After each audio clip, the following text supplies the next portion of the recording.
චමිලමිස් තව විනාඩියක් ගන්නවා. මෙතෙන්ට මම ඇත්තටම සම්බන්ධ වෙන්නේ මේ සංස්කෘතික බල මණ්ඩල ඔස්සේ ඉහළම තැන තියෙන සංස්කෘතික බල මණ්ඩලය තමයි වත්තල සංස්කෘතික බල මණ්ඩලය. ඔයගේ අපිට සහතික ලැබිලා තියෙනවා. ඉතින් ඒ කාලේ ඒ ආభాසයත් එක්ක අර මගේ තිබ්බ කියන්නේ බය ගතිය, ලැජ්ජකම් ඕවා මොකොත්ම නැහැ. තියෙනවා අම්මෝ තියෙනවා. ගොඩක් අයට දැන් ඕක අර මේ විවේචනයක් කරනවා නෙමෙයි. ආදරෙන් කියන්නේ. නමුත් අපි කතා කරන්න එපා. අපි කතා බහ කරන්න එපා මේක කියන්නේ. ඔව්. sannivedanaya කියන්නේ ඔව්. ඇත්තටම අපි කෙනෙකුට පණිවිඩයක් නේ දෙන්නේ. ඔව්. sannivedanaya කියන්නේ තව අපි ඉන්න ප්‍රමාණයකට අපි යම්කිසි අර නිවේදනයක් ඇඩ් එකක් කියන්නේ. වැඩි අවධානයකින් යොදන්නේ නේද? වැඩිම අවධානයක් එතෙන්ට යොමු වෙනවා. නිවේදකයා කියන තැනට.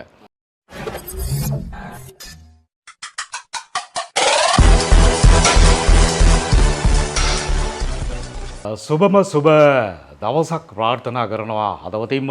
මම හිතන්නේ අපේ මේ සංස්කෘතික බල මණ්ඩලයක් ගැන කතා කරනකොට මගේ හදවතේ දැනෙනවා මෙතෙන්ට මා ආපු ආකාරය. ඉතින් විශේෂයෙන් කියන්නට ඕනේ මේ සංස්කෘතික බල මණ්ඩලය ගැන එන්නට ඉස්සෙල්ලා මං යමක් සොයා බැලුවා. මේ තමයි මට හම්බ වෙච්ච සංස්කෘතික බල මණ්ඩලවල ඉතිහාසගත වන සංස්කෘතික බල මණ්ඩලය කිව්වොත් ඒ මානි වැරදි. මාව මෙතෙන්ට කැඳවගෙන එනවා. සාවෙන්න. ඉතින් තවත් දවසක තවත් විශේෂ පුද්ගලයෙක් එක්ක තමයි අද මේ කතාබහ ආරම්භ කරන්නේ. මොහු අපේ සංස්කෘතික බල මණ්ඩලයේ ඉන්න අපේ කලා පවුලේ ඉන්න නිවේදන අංශය නියෝජනය කරන ආදරණීය කලා ශිල්පියෙක්. ඉතින් නිරෝෂන් ඇන්තනි මහත්මයා ඔබ ඉතාමත් ආදරයෙන් ගෞරවයෙන් පිළිගන්නවා. ආයු බොහෝ වේවා කියලා හදවතින් ප්‍රාර්ථනා කරනවා. මම ඉස්සෙල්ලාම හිතුවා මේ මම කරන්න යන කාර්යභාරය ඉස්සර වෙලාම පටන් ගත්තද කියලාත් මට පොඩි ගීමක් ආවා. ඉතින් කොහොමද මේ දවස්වල වැඩ කටයුතු සිද්ධ වෙන්නේ? පෞගිය ටිකේ නම් ටිකක් කාර්ය බහුලයි මේ අපේ චමිලමිස්. ඔව්. ගොඩක් කාර්ය බහුලයි. මොකද සංදර්ශන ගණනාවක් තිබුණා. ඉතින් මම හිතන්නේ මේ උත්සව පීරියඩ් එකක් නේ ගියේ. අනිවාර්යෙන් තිබුණේ අප්‍රේල් මාසයේ ඉඳලා ගොඩාක් සීසන් එක තිබුණේ.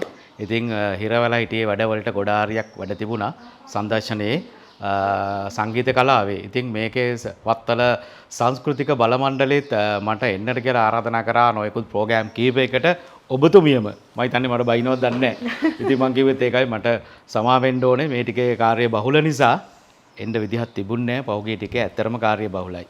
දැන් නම් ඉතින් ටිකක් බොහොම සංසුන්ව කටයුතු කරගෙන යනවා මගේ රැකියා කටයුතුත් එක්ක. හරි. ඉතින් නිරෝෂන් ඇන්තනි මහත්මයා දැන් මට පොඩ්ඩක් කියන්නකෝ මම කැමති නිවේදන කලාව කියන්නේ මොන වගේ තැනක්ද කියන තැනින් පටන් ගන්න. කොහොමද ඔබ එතනට යොමු වෙන්නේ? මම ආපු විදිය නේද? ඔව්. මෙතනට ආපු විදිය. මම හිතන්නේ මගේ අතීතයේ ගත්තොතින් ළමා කාලේ ඉස්කෝලේ කාලේ ළමා කාලේ මගේ තිබුණා ඒ කාලේ අපේ මේ එක තිබුණේ දේවස්ථානෙත් ඒකාබද්ධව ගම පන්සල වගේ ඒකාබද්ධව තිබුණ මේ වැඩසටහනක් තිබුණා ළමා මේ වැඩසටහනක්. ඒ කියන්නේ අර ලක්රිවි කියලා. ඒ කියන්නේ පල්ලිය මූලාශ්‍ර කරගෙන අන්න රයිට්. ලක්රිවි කියන්නේ ළමා ක්‍රියාකාර වීරයෝ කියලා. ඔබ කිතුණුවෙක් මම කිතුණු බැතිමතෙක්. ඉතින් දෙකම අපි ඕන එකක් ඕන ආගමක් අනිවාර්යයෙන් බුද්ධ ආගමටත් ඇත්තටම බුදුන් වහන්සේටත් හරිය කැමති ආදරේ අදවතින්ම. ඉතින් ඒ වගේ ඒ පරාසයේ අපේ තිබුණ ඒ කාලේ ඒ ලක්රිවි ළමා කාලෙදී දැන් ඔය තියෙන්නේ ළමා වැඩසටහන් නොයෙකුත් වැඩසටහන් යනවනේ දැන්. ඔව්. ඕ වගේ අපිත් තිබුණා ළමා මණ්ඩපේ ඕ වගේ තිබුණානේ. දැන් අපේ යනවා ලක්රිවි කියලා ඒ සමාජයේ. එතකොට ඒ තුලින් අපේ තියෙන හැකියාවන් ඉස්මතු කරන තැනක් තමයි. කුඩා කාලේ හැකියාවන් ඉස්මතු කරන තැනක්. ඔතනදී අර කියන්නේ අර අපි නිකන් සාමාන්‍ය මැණික් ගලක් උපදාන්න ඉස්සෙල්ලා නිකන් සාමාන්‍ය ගලක් නේක කිසිම උපයක් නැහැ. මට්ටමක් මොකුත් නැහැ, පෙනුමක් නැහැ, වටිනාකමක් නැහැනේ. ගලක් මැණික් ගලක් කියලා අඳුර ගන්නවා. නිකන් ගලක් ගල් කැටයක් විදිහටනේ තියෙන්නේ. ඒක අර කපලා උපමට්ටම් දාලා පොලිෂ් කරලා ඔක්කොම කරලා ගනිද්දි තමයි ඒකේ වටිනාකම මතුවෙන්නේ, ඉස්මතු වෙන්නේ. අන්න ඒ වගේ තමයි අපේ මේ ලක්රිවි ළමා සමාජයේ ඇත්තටම මං හදවතින්ම ඒකට තාමත් ආදරෙයි. ඒකෙන් තමයි මගේ මේ නිවේදන කටයුත්ත සහ මගේ අනිත් පැත්තේ තිබුණේ නිවේදන කටයුත්තට වඩා මේ චමිලා මිස් ආපු නිසා මට කාලේ චුට්ටක් තියේද? හරි පුළුවන්. මගේ තිබුණේ මේ නාට්‍ය රංගනය. රංගන ප්‍රතිභාවයක් තමයි මගේ තිබුණේ. එතනදී ගොඩක් දුරට රංගනය කියලා කිව්වේ ඔබ නර්තනයද නැත්නම් නාට්‍ය රංගපෑම. නාට්‍ය රංගනය. හරි. ඒකේ තිබුණේ අපේ ලක්රිවි සමිතියේ අවුරුද්දේ අවසානයේ දෙසැම්බර් මාසයේ තමයි ඒක තියෙන්නේ. අවුරුද්දේ අවසානයේ කියන්නේ ලංකාවෙම අපේ ගම්පහ දිස්ත්‍රික්කයේම ලක්රිවි සමිති ගෙනල්ලා එක තැනකට ගෙනල්ලා ලොකු විවිධ ප්‍රසංගයක් පවත්වනවා. ඒක ගොඩක් දුරට රාගම තමයි තිබුණේ දේවස්ථානයේ යාබදව. ඉතින් ඒකෙදී මගේ නාට්‍ය පැත්ත තමයි මම ගොඩක් තිබුණේ. එතන නාට්‍ය පැත්ත රංගපෑවයි. මතින් ඒ කුඩා කාලේ දේවස්ථානේ නමක් මතක් කරමු මේ අපේ වත්තල නේද? ඔය සංස්කෘතිය කිව්වට පස්සේ ස්පර්ශය අස්පර්ශය ඔක්කොම අපිට අයිති. අනිවාර්යෙන්. මොකද මගේ ගමත් එක්ක කතා කරොත් මම රාගම ඇලපිටිවල දේවස්ථානයේ ශුද්ධෝපේදුරු පාවුලු දේවස්ථානය. ඉතින් අද දවසේ බැලුවොත් අද වෙස්පර්මේය හෙට පල්ලියේ මංගල්‍ය. ඉතින් පල්ලියත් එක්ක තමයි කුඩා කාලේ අපි බැඳුනේ. ඉතින් ඒ තිබ්බ ඒ ආభాසයත් එක්ක තමයි අපි අද මේ තත්ත්වෙන් මේ විදියට හැඩ ගැහිලා ලංකාවේ හොඳ පුරවැසියෙක් විදියට අපිට ඉන්න පුළුවන් උනේ ආගම දහමත් එක්ක අපි හැදිච්ච නිසා. ඉතින් ඒ කාලේ ලක්රිවි සමිතියේ අපි නාට්‍ය රංගපෑවා ගොඩාක් දුරට. මේ මොහොතේ මතක් කරන්න ඕනේ දිවංගත අපේ ජැක්සන් ඇන්තනි මහත්මාව එතුමගේ මල්ලි මොහාන් චිරන්ති ඇන්තනි. මොහාන් එක්ක තමයි අපි ඒ කාලේ ලක්රිවි සමිතියේ ඇඩ් කරේ. ඉතින් එතනදී අපි හොඳම නළුවා වෙනවා, හොඳම සහාය නළුවා වෙනවා. ඕ වගේ අපිට සහතික ලැබිලා තියෙනවා. ඉතින් ඒ කාලේ ඒ ආభాසයත් එක්ක අර මගේ තිබ්බ කියන්නේ බය ගතිය, ලැජ්ජකම් ඕවා මොකොත්ම නැහැ. කුඩාවදී ඉඳලම මොකද ජනතාවත් එක්ක තමයි අපි හිටියේ. එතකොට එතනදී දවසක් මම නිවේදකයෙක් වුණේ. දවසක් එතන නිවේදන කරන ප්‍රධාන නිවේදන ශිල්පියා එන්නට කාල වේලාව ගත වෙනවා කියලා ප්‍රකාශ වුණා. ඊට පස්සේ නාට්‍ය රංගපාන මාව අරගත්තා නිරෝෂන් ඔයා හොඳයි මේකට ඔයාට පුළුවන්. අන්න එතනින් තමයි මගේ නිවේදන පැත්ත ටිකක් ඔපනං වුණේ. එතනින් තමයි මං නිවේදන කටයුතු වලට පා තැබුවේ. ඊට පස්සේ අපේ ගමේ ඉතින් අවස්ථා අපි නොහිතන මොහොතවල් වල එනවා නේද? අනිවාර්යෙන් මගේ හිතේ තිබුණේ වෙන දෙයක්. නමුත් මම දැන් පාතබන්නේ වෙනම පාතබන්නේ තවත් ක්ෂේත්‍රයකට sannivedanayට. මේ sannivedanayේදී ඊට පස්සේ මගේ ගමේ ගොඩක් අය ඉතින් මාව තේරුම් ගත්තා දැන්නවා පොඩ්ඩක් හැකියාවක් චුට්ටක් තියෙනවා කියලා. ඊට පස්සේ අපේ ගමේ අවුරුදු උත්සව තියෙනවා. එක්සත් තරුණ කැල රාගම එක්සත් තරුණ කැල සඳහන් කරන්නට ඕනේ. මම හිතන්නේ අජිත් හේවා පන්නලා හිටන් ඕකේ දවස්වල හිටියා. ඉතින් මේ ඔය රාගම එක්සත් තරුණ කැල සංගීත සංදර්ශන අවුරුදු උත්සව ඔයගේ පැවැත්තුවා. ඕවලින් ගිහිල්ලා තමයි මම දන්නේම නැතුව මේ පැත්තට යොමු වෙලා ලද ලංකාවේ මම හිතන්නේ බොහෝ කලා ශිල්පීන් සංදර්ශන වලට සහභාගී වෙනවා. ඒ විදිහට තමයි ඔබගේ ගමන ආරම්භ වුණේ නේද? එතකොට මම කැමතියි දැන් ඔබ කාලයක් තිස්සේ තවමත් ඊටමත් ජනප්‍රිය වේදිකාවල ඔබ නිවේදකයෙක් වශයෙන් කටයුතු කරනවා. මම ඔබගෙන් අහනවා ප්‍රශ්නයක්. නිවේදන කලාව කියලා කියන්නේ කෙනෙකුට ඉදිරියටම යන්න පුළුවන් තැනක්ද? සහ මොකද අපිටත් සෑහෙන නිවේදනයට සම්බන්ධව ඉන්න ඒ සඳහා එන්න බලාපොරොත්තුවෙන් ඉන්න දරුවෝ ප්‍රමාණයක් ඉන්නවා. ඉතින් කොහොමද මේ නිවේදන කලාවට එනවනම් ඒ කියන්නේ ඉස්සරහට එන්නේ මොන විදිහෙන්ද මොන විදිහට ආවොත්ද ඉදිරියට යන්න පුළුවන් වෙන්නේ කියන එක ගැන ඔබට අත්දැකීම් ගොඩාක් ඇති. ඔබ දෙන උපදේශය මොකද්ද? ඕකේ දෙන්නේ ඇත්තටම අපේ නව රැල්ලේ නිවේදන ශිල්පීන්ට සහ අනාගතයේ අපි දෙන අපේ ආදරණීය දරුවන්ට. ඉතින් අපි පණිවිඩයක් වශයෙන් දුන්නොත්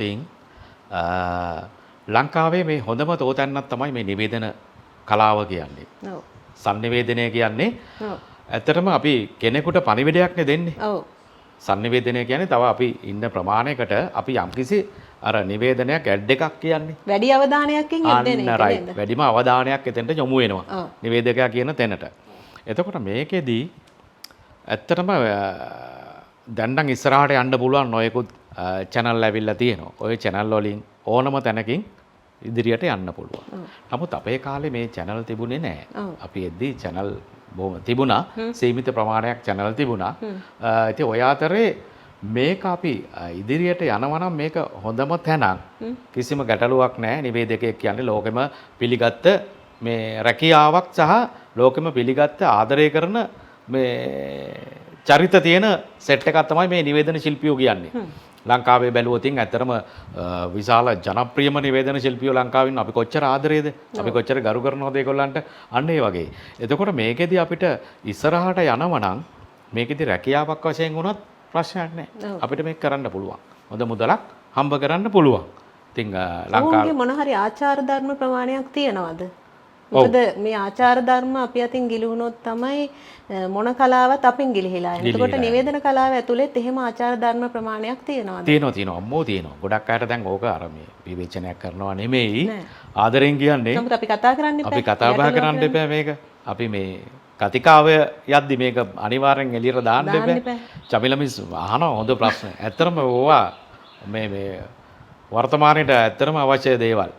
මොකද චමිල මිස් මේකෙදී අර එහෙම එද්දී අපේ ආචාර ධර්ම ගැන අපි මුලින්ම නිහතමානීත්වය කියන එක මේකේ තියෙන්න ඕන. හදවතේ නිහතමානීත්වය නැත්තම් එහෙම නැත්තම් මුල අමතක වුණොතින් අපිට මේක රැඳෙන්න බෑ. මේ කලාව කරගෙන අපිට ඉස්සරහට යන්න බෑ. මිනිස්සු එක්ක මිනිස්සුන්ට අපි ආදරය කරන්න ඕන. මිනිස්සු අපිට එතකොට පෙරලා අනිත් පැත්තට ආදරය කරනවා. මම දකින්නේ ඇත්තටම නිහතමානීත්වය අවංකත්වය මේ රැකියාවේ අනිවාර්යයෙන්ම තිබිය යුතුමයි.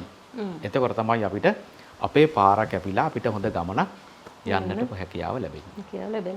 එතකොට මේ දැන් ඔබ මේ නිවේදන ක්ෂේත්‍රයට පිවිසිලා මේ වෙද්දි කොච්චර කාලයක් වෙනවද?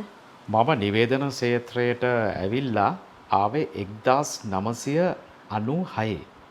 96. ඔව්. 1996 මම නිවේදන ක්ෂේත්‍රයට ආවේ. පළවෙනිම ප්‍රසංගය තමයි මට මතක. එතකොට මම සංගීත කණ්ඩායමක් කරනවා. එයත් සිහිපත් කරන්නට ඕනේ. සංගීත කණ්ඩායම චැලෙන්ජර්ස් කියලා. මම තමයි සංගීත කණ්ඩායම කරේ. එතකොට ඕකේ හිටියා අපේ දැන් ගොඩක් ආටිස්ලා ඉන්නවා. ඉතින් ඔය අතරේ හොඳ දක්ෂයෝ ටිකක් මගේ ටීම් එකේ හිටියා. ගෲප් එකේ සංදර්ශනයේ හිටියා. ඒකෙදී අජිත් හේවපන්න සිං කරලා තියෙනවා. වේදිකාවේ මට ආපු ප්‍රසංග වලට මම දාලා තියෙනවා. එතකොට ඒ වගේම දක්ෂ ගායකයෙක්ගේ ඉතින් ඒ වගේම එතනදී තමයි මගේ පළවෙනි ෂෝ එක. එතන මම හිටියේ මගේ බෑන්ඩ් එකේ. මම ඒතර බෑන්ඩ් ලීඩර්. එතකොට සින්දුවක් දෙකක් වගේ මම කියනවා. වැඩි යන්නේ නැහැ. බෑන්ඩ් එක කරගෙන යන නිසා. එදත් ඒ වගේමයි අර කුඩා අවදියේ වගේම අපි එන්න කියපු නිවේදකයා එදා නැහැ. එදත් මගේ අත.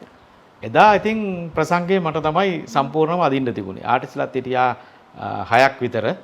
ඉතින් ඔය ආටිස්ලා එදා අහම්බෙන් එදත් ස්ටේජ් එකට නැගලා ඊට පස්සේ ෂෝ එක කරගෙන ගියා. එදා ඉඳලා මමත් නිවේදකයෙක්. දැන් එතකොට දැන් ඔන්න බලන්න දැන් ඔබගේ ආරම්භය තිබ්බේ රංගනයෙන් එන්න. එතකොට ඔබ නිවේදනයේ එනවත් එක්කම රංගන ශිල්පියා මිය ගියාද? රංගන ශිල්පියා එහෙම කිව්වොත් නිවැරදි. නමුත් ওই අතරතුරේ යම්කිසි නාට්‍ය වේදිකා නාට්‍ය දෙකක විතර මට අවස්ථාවක් ලැබුණා මේ රංගනයෙන් දායකත්වය ලබා දෙන්න. එකක් තිබුණේ ගාමිණී සේපාලික වගේ මට මතක. එයා තමයි අධ්‍යක්ෂණය කරේ ඒ නාට්‍ය. මට දැන් නම මතක නෑ ඒකේ. ඒක අපි පෙන්වුවේ වත්තල කිරිබත්ගොඩ YMB ශාලාවේ. ඒකේ පෙන්වුවා 3:30 සහ 6:30. ඒකේ පෙන්වුවා. එතකොට මොන විදිහේ චරිතයක්ද ඒක? මම ඒකේ මගේ චරිතය තිබුණේ මං හිටියේ වෛද්‍යවරයෙකුට. ඒකේ මම ඇඩ් කරේ වෛද්‍යවරයෙකුට. ඊට පස්සේ ඒකේ තිබුණා තව තන් ලංකාව වටේම යන්න තමයි ඒගොල්ලෝ ප්ලෑන් කරන් තිබුණේ. ඉතින් එතනදී අර අපේ කලාව ගැන අපි කතා කරද්දී මොකද අපේ රටේ සංවර්ධනය ගැනත් අපි කතා කරද්දී අපිට එතකොට රැකියාවල් නැහැ. අවංකවම කිව්වොත් අවංක කතා කරොත් එතකොට අපිට එතනදී මේ චමිලා මිස් මට එනවා ආර්ථික ප්‍රශ්න ගණනාවක්. ආර්ථික ප්‍රශ්න ගණනාවක් මට එනවා. එතනදී හැමෝගෙම විසිරීමේ පොයින්ට් එක තමයි ඔතන පොයින්ට් නේද? එක ඔතනයි තියෙන්නේ ලංකාවෙම. ලංකාවේ. අපේ ලංකාවේ කතාවක් තියෙනවනේ ගොඩක් අය කලාකාරයෝ හිඟන්නෝ කියලා එහෙම කියනවනේ. එහෙම දුකයි මෙහෙම කියන්න අපිට. ඇත්තටම ඉතින් අර කලාකරුවා කියන්නේ ඒ කලාව දෙන්නේ සරසවි දේවියෝ බලලා. එහෙම නැත්තම් එක්කෙනාට සුදුසු ස්ථාන බලලා නේද? අනිවාර්යයෙන්ම අපේ කතෝලික දහමේ බැලුවොතින් සාන්ත සිසිලියානා මුනිවරිය තමයි කලාවට අධිපතිතුමිය. ඉතින් එතුමිය බලලා තමයි මේ කලාව දෙන්නේ ලංකාවේ සීමිත ප්‍රමාණයකට. අවංකත්වය සහ මම හිතන්නේ අර නිහතමානීත්වය තියෙන මිනිස්සුන්. කලාව රැගෙන යයි කියලා චොයිස් ඉදිරියට කරන යයි ප්‍රමාණයකට නේද? ඉතින් ඒ වගේ අර ආර්ථික ප්‍රශ්න කඩාගෙන ආපුවම ඇත්තටම ඒ පැත්තට ආයිබෝවන් කියන්න සිද්ධ වුණා. ඔබටත් උනේ ඒක. රැකියාවක් කරන්න වුණා. ඔව්. රැකියාවේ කාර්ය බහුලත්වය නිසා කාලේ වේලාව කියන එක පැනලා ගියා. ඇත්තරම දොරෙන් ගියා. දොරෙන් ගියා. ඒක පැනලා නැවත දොරෙන් ගියා. අල්ලගන්න උත්සාහ කරේ නැද්ද? කරා. කීප වාතාවක්ම කරා. ඔව්. නමුත් මේ අවස්ථාව මට නැතුව ගියා එතනින්. එතකොට නිවේදන මේ ශිල්පියත්වයේ ඔබ දිගින් දිගටම ප්‍රගුණ කරගෙන ආවා. නිවේදනත්වයේ අන්න හරි. නිවේදනත්වයේ ඊට පස්සේ අර මිස් කිව්වා වගේම රංගන ශිල්පියා නළුවා මැරුණා. ඔව්. නිවේදකයා ඉපදුනා. එයා තමයි අද වෙනකම්ම ඔබ ඉස්සරහට අරගෙන ආපු සංගවිච්ච කලා ශිල්පියා. ඒ කියන්නේ ප්‍රමුඛයා නෙමෙයි දෙවනියානේ. දෙවනියා. ප්‍රමුඛයා උනේ රංගනේනේ. රංගනේනේ. රංගන ශිල්පියා නැති වුණා. නිවේදන ශිල්පියා එළියට ආවා. එතකොට ඔබ ඔබේ ජීවිතය ගැන මට සමාවෙන්න රංගන ශිල්පියා ගැන කියද්දිත් මම හිතන්නේ අර මැරි ඉපදුන හැබැයි. මැරි ඉපදුන තැන් තියෙනවා. මගේ රැකියාව කරන අතරතුරේ ආරාධනාවක් ලැබෙනවා මගේ මිතුරෙක් හරහා නාලිකාවත් කිව්වට කමක් නැහැ නේද? ඔව් අපි සිරස නාලිකාවේ තිබුණ මේ කිඳුරංගනා ටෙලි වෘත්තාන්තයේ ඒකේ අවස්ථාවක් ලැබුණා ඒත් වෛද්‍යවරයෙකුට රඟපාන්න. ඊට පස්සේ ආපහු ඒකෙම කාලයක් ගිහිල්ලා හෝටල් කළමනාකරුවෙක් විදිහට මට එතන රඟපාන්න අවස්ථාවක් ලැබුණා. ඉතින් අර මං කිව්වේ අර මැරි ඉපදුණා හැබැයි. විටින් විට නැගිට්ටා. නමුත් එතනින් එහාට මට යආගන්න අවස්ථාවක් තිබුණේ නැහැ. මේ කාර්ය බහුලත්වයයි ඉතින් නිවේදන පැත්තේ කටයුතු නිසා. මං හිතන්නේ එහෙම නොවුණා නම් අද අපේ නිවේදන ශිල්පියෙක් නැති වෙනවා. වෙන්න පුළුවන්. අපි හන්දා මේ දේ වුණාත් දන්නෙත් නැහැ සමහර විට. ඔබ දැන් කරන කාර්යභාරය ඇත්තටම ඉතින් මේ අපිට වෙලාවක් වෙන් කරගන්න අමාරු තත්ත්වයක ඉන්නවනේ. ඒ නිසා ඔබ රැකිය යුතුයයි කියලා හිතන දෙයක් තමයි ඔබට උරුම වෙන්නේ නැත්තේ කියලා අන්තිමට අපිට හිත හදා ගන්නත් තියෙනවා නේද? නමුත් ඔබ තෘප්තිමත්ද නිවේදන ශේෂ්ත්‍රයේ? අනිවාර්යයෙන්ම. මට පේන්නේ ඔබ හොඳ තෘප්තිමත් ඇත්තටම තෘප්තිමත් හරීම අපි අර බැඳීමක් තියෙන නිකන් ගහයි පොත්තයි වගේ. බැඳීමක් ඒ වගේම ලොකු ලෙන්ගතුකමක් හරි ආසාවෙන් මේ රැකියාව කරනවා. ඔව්. වෘත්තීමේ පැත්තෙන් මේ සංනිවේදකෙක් විදිහට මේ රැකියාව කරනවා. ඇත්තටම නෑ ඔබ පෙනුමෙන්ම සහ ඔබේ ඇඳුමෙන්ම ඔබ ඒකට යොමු වෙන හැටි අපි නිරන්තරයෙන් ප්‍රායෝගිකවත් අපි දකින නිසා ඔබ ඒ කෙරෙහි ඒ ශිල්පීය දක්ෂතාවයේ බාහිරිනුත් ඔබ ලං කරගෙන තියෙනවා බොහොම අපූර්වට. සහ ඔබ නිතරම සිනාමුසු මුහුණෙන්ම ගත කරන කෙනෙක් නිවේදන ශිල්පියෙකුට ඒ සතුටු මුහුණෙන් සිටීම ඇත්තටම වේදිකාවක අත්‍යවශ්‍ය දෙයක්. ඉතින් මම හිතනවා ඔබට සුදුසු දේ ලැබිලා තියෙනවා කියලා. අනිවාර්යෙන් ආගම දාම ගැන කිව්වත් ඉතින් බුදුන් වහන්සේ දෙවියන් වහන්සේ මට මේ දීලා තියෙන්නේ ටැලන්තුවක්. ආශිර්වාදයක් ඇත්තටම. දැන් මම තව දැනගන්න කැමතියි ඔබ කොහොමද වර්තමාන පරපුර ඇතුලේ ඔබගේ කලාවේ නිරත වීමේදී ඔවුන්ගෙන් ලැබෙන සහයෝගය, කියන්නේ ප්‍රවීණයන්ගෙන් මොන විදිහේ දෙයක්ද ලැබෙන්නේ, වර්තමාන පරපුර ඇතුලේ මොන වගේ දෙයක්ද ලැබෙන්නේ, ඔබට අත්දැකීම් ඇති. කොහොමද එතන ඔබ ඒ ගැන කිව්වොත් ඇත්තටම ප්‍රවීණයෝ අපි අදටත් හදවතින්ම සිරස නමා ගෞරව කරනවා ප්‍රවීණයන්ට. ප්‍රවීණයන්ගෙන් තමයි ඇත්තටම අපි යමක් ඉගෙන ගත්තේ. අවංකවම ප්‍රවීණ නිවේදන ශිල්පීන්, ගුවන් විදුලි නිවේදන ශිල්පීන්, රූපවාහිනී නිවේදන ශිල්පීන් ඇත්තටම අර නම් වශයෙන් කියන්න පුළුවන් ගොඩාක් ඉන්නවා. ඒකින්ද අද කාලේ නෑ එහෙම කියන්න. නමුත් මම එකක් කියන්න ඕනේ අපේ මේ අද මෙතන නැති වුණා සඳහන් කරන්න ඕනේ අපි එතනින් ඉගෙන ගත්ත දෙයක් තියෙනවා. අපේ ශ්‍රී ලංකා එලිමහන් ප්‍රසංග වේදිකා නිවේදන සංසදය මතක් කරන්න ඕනේ. එතනින් මම යමක් ඉගෙන ගත්තා. එතන තමයි සේනක ඔබේසිංහ කියන්නේ අපේ ගරු සභාපතිතුමා. එතුමා ඔබතුමිය දන්නෝ ඇති. ලංකාව වටේ නිවේදන ශිල්පීන් හොයාගෙන ගිය ගමනේ එතුමා තමයි ලොකු මෙහෙවරක් කරේ. ඉතින් අපිත් එතුමාගෙන් යමක් අපි ඉගෙනගෙන තියෙනවා. සිහිපත් කරන්නට ඕනේ. ඉතින් එයත් සිහිපත් කරමින් මම හිතන්නේ ප්‍රවීණයන්ගෙන් අපි දෙයක් ඉගෙන ගත්තා. ඒ එදා වගේම අදත් අපි ඒගොල්ලන්ට ගරු කරන්න ඕන. ඒක තමයි මගේ ප්‍රතිපත්තිය. ඒ ගරුත්වය. ඒ තුලින් ඒ වගේම අපේ නවරැල්ලේ නිවේදන ශිල්පීන්ට කියන්න තියෙන්නේ අර මං මුලින් ප්‍රකාශ කරපු දෙයම තමයි යමක් ඉගෙන ගන්න තියෙනවා නම් කුඩා දරුවෙක්ගෙන් හරි කමන්නේ ඒක ඉගෙන ගන්න ඕන. අපිට ඉස්සරහට යන්න නම් පොත්පත් කියවන්න ඕනේ. ඇත්තටම ඔය නිවේදන පැත්තේ තියෙන පොත්පත් තියෙනවනේ. ඔව්. ඕවා ටික සාහිත්‍ය පොත් එහෙම හරි විශේෂයි. මූලාසිත හරස්කඩ ඕවා කියන්න ඕනේ. ඕවා කිව්වොත් තමයි අපේ මේ හඬ සහ අපේ මේ දිව ඔක්කොම අපිට හැදෙන්නේ, හැඩ ගැහෙන්නේ. අපි ඕවා උච්චාරණය කරේ නැත්නම් අපිට කියන්න බෑ. එහෙම නැත්නම් මේ ළඟදී එහෙම දෙයක් පුංචි උදාහරණයක් කියන්නම්. ළඟදී අපේ මේ හිතවතෙක් මම හිතන්නේ බැතිගී ප්‍රසංගයක් මමත් ගියා එතෙන්ට. මටත් ආරාධනා ලැබුණා. ඉතින් මමයි මගේ සහෝදරයයි තමයි එතන නිවේදන කටයුතු කරේ. එතන අර ගොඩක් දුරට අපි හරස්කඩ කියවලා තිබුණ නැත්තම් සාහිත්‍ය පොත් අපි කියවලා තිබුණ නැත්තම් අපේ රටේ අපේ ගරු ස්වාමීන් වහන්සේලාගේ නම් තියෙනවනේ. ඒවා පොඩ්ඩක් ප්‍රකාශ කරන්න පැටලෙනවා. අපහසුයි. ඉතින් ඒ වගේ එහෙම දෙයක් එතනත් එහෙම සිද්ධ වුණා. අර මම ඊට පස්සේ මගේ මිත්‍රයාටත් කිව්වේ මෙන්න මේ දේවල් ටිකක් බලා ගන්න. ඒක හරි අපිට පහසුයි. එතකොට ඉබේම මේ හඬ අපිට උච්චාරණය වෙනවා ඒ නම් ඕන නමක්. ඊට පස්සේ කියන්න කතා කරන්න හරි ලේසි.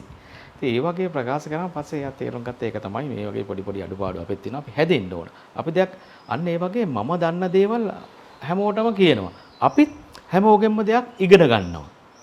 නවරැල්ලේ අයටත් කියන්නේ ඒ ටික ඉගෙන ගන්න හැම වෙලෙම මරණකම්ම මේ නිවේදනය කියන්නේ අද ඉගෙනගෙන හෙට නතර කරන එකක් නෙමෙයි.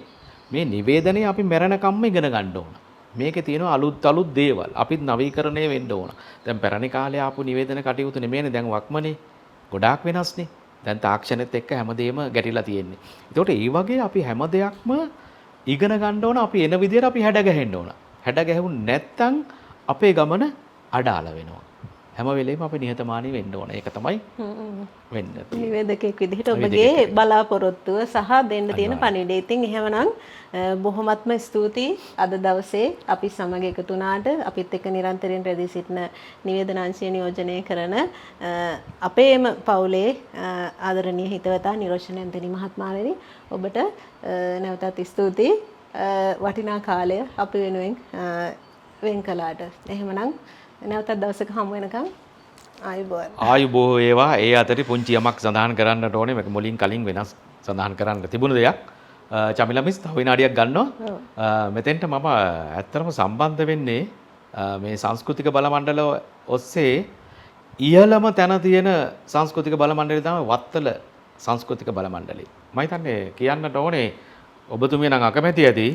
නමුත් මගේ කට මොනා කරත් මං කියනවා. අපි නිවේදකයෝනේ කියන්න ඕන එක කියන්න ඕන ගෙලින් කලින් මුලින්.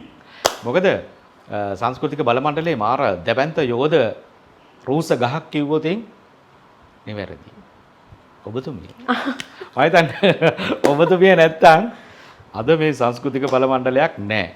අපි හැමෝම එක තැනකට ගෙනල්ලා මේ ඔක්කොම එක තැනකට බයිනවා, මාර විදියට බයිනවා, ආදරෙන් කතා කරනවා, ආදරය කරනවා. අන්න ඒ දේවල් තුල අපි හරිය ආදරෙයි. මාර ආදරයක් භක්තියක් මේ සංස්කෘතික බල මණ්ඩලය අපි කලාකරුවෝ හැටියට හරිම ආදරෙයි. වත්තල සංස්කෘතික බල මණ්ඩලය වගේම ඔබතුමියට ඇත්තටම ආදරෙයි. ඒ ඔබතුමිය නිසා තමයි අද අපි එක අම්මගේ දරු රැණක් වගේ මේ එක්කාසු වෙලා මේ සංස්කෘතික බල මණ්ඩලයේ දෙවැන්ත කාර්යභාරයක් මේ ලංකාවටම අපි රැගෙන යන්නේ. ඒකට මම හිසනම ආචාර කරනවා ඔබතුමියට.